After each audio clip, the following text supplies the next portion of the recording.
So we've just arrived on site and we're using this machine, which I have nicknamed Old Red because it's old and it's red. And you can see it's very battered, but it's a good machine. And this is the place where we're going to put the foundations. Only 20 piles to go in, it's only a small dasher. And you can see previously another pile foundation over there.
must be diagonal.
Well, that's it, folks.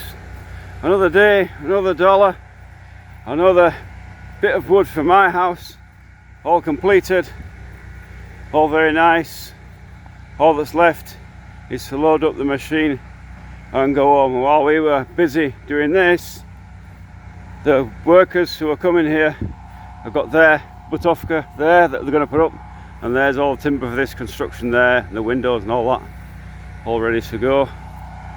That's another one that's been done by us, but it's not ready to build yet, and they'll end up looking something like that over there. These are summer houses, they're not permanent living, and they're here for the weekend. It's very near a lake here, and for privacy I can't say exactly the location, but it's very near a lake here. And these are summer cottages, or cabins if you're American. I'm not sure we'd call them in England, but these are summer houses anyway, and they're very nice construction, and yeah, that's what they are. There you go, another one done.